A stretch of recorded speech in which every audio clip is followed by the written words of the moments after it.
অবশেষে দেশজুড়ে সম্পূর্ণ প্রবেশ করেছে মৌসুমী বায়ু।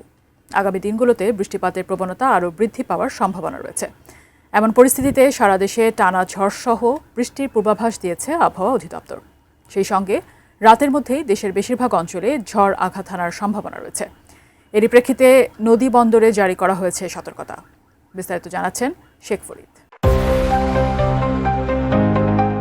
মৌসুমী বায়ু সারা দেশে সক্রিয় হওয়ায় বিদায় নিয়েছে কালবৈশাখী। তবে বর্ষাকালীন বৃষ্টির সাথেও কিছু দমকা বা ঝোড়ো বাতাস থাকার প্রবল আশঙ্কা রয়েছে।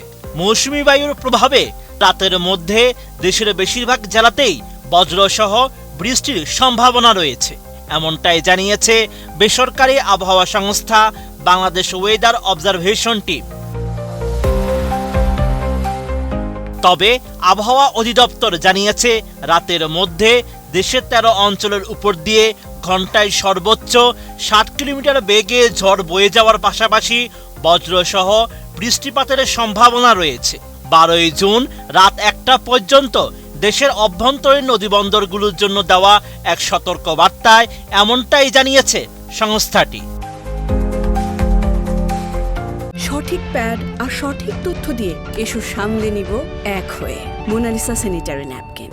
বিজ্ঞপ্তিতে বলা হয়েছে যশোর, কুষ্টিয়া, ফরিদপুর, মাদারীপুর, ঢাকা, খুলনা, বরিশাল, পটুয়াখালী, নোয়াখালী, কুমিল্লা, চট্টগ্রাম, কক্সবাজার এবং সিলেট অঞ্চল সমূহের উপর দিয়ে পশ্চিম অথবা উত্তর পশ্চিম দিক থেকে ঘন্টায় ৪৫ থেকে ৬০ কিলোমিটার বেগে অস্থায়ীভাবে দমকা অথবা ঝোড়ো হাওয়া বয়ে যেতে পারে। এই সময় বৃষ্টি বা বজ্রসহ বৃষ্টি হওয়ার প্রবল আশঙ্কা রয়েছে। তাই এসব এলাকার নদীবন্দরগুলোকে ১ নম্বর সতর্ক সংকেত দেখাতে বলা হয়েছে। আগামীকাল সকাল ৬টা থেকে পরবর্তী ৪৮ ঘন্টায় রংপুর, ময়মনসিংহ, ঢাকা, চট্টগ্রাম ও সিলেট বিভাগের ৫১ থেকে ৭৫ ভাগ এলাকায় এবং খুলনা ও বরিশাল বিভাগের ২৬ থেকে ৫০ ভাগ এলাকায় অস্থায়ীভাবে দমকা হাওয়া সহ বৃষ্টি অথবা বজ্রসহ বৃষ্টি হতে পারে। বৃষ্টির প্রবণতা কিছুটা বাড়তে পারে, তবে তাপমাত্রা এ সময় প্রায় অপরিবর্তিত থাকতে পারে। এ সময় দিনের তাপমাত্রা ৩০ থেকে ৩৪ ডিগ্রি সেলসিয়াস এবং রাতের তাপমাত্রা ২২ থেকে ২৬ ডিগ্রি সেলসিয়াসের মধ্যে থাকতে পারে।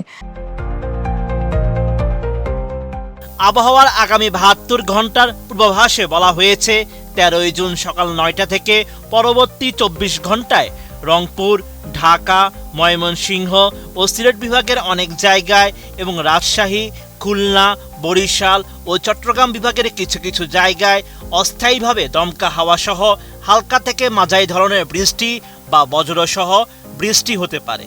সেই সঙ্গে সারা দেশে কোথাও কোথাও মাঝারি ধরনের ভারী থেকে ভারী বর্ষণ হতে পারে। ১৪ ও ১৫ই জুন আগামী ৪৮ ঘন্টার পূর্বাভাসে বলা হয়েছে রংপুর, রাজশাহী, ঢাকা, ময়মনসিংহ, খুলনা, বরিশাল, চট্টগ্রাম ও সিলেট বিভাগের অনেক জায়গায় অস্থায়ীভাবে দমকা হাওয়া সহ হালকা থেকে মাঝারি ধরনের বৃষ্টি বা বজ্রসহ বৃষ্টি হতে পারে। সেই সঙ্গে সারা দেশের কোথাও কোথাও ভারী থেকে ভারী বর্ষণ হওয়ার আশঙ্কা রয়েছে। ১৪ ও ১৫ জুন দেশের সকল বিভাগের ৫১ থেকে ৭৫ ভাগ এলাকায় অস্থায়ীভাবে দমকা হাওয়া সহ বৃষ্টি অথবা বজ্রসহ বৃষ্টি হতে পারে। Sheikh Farid, ATN news.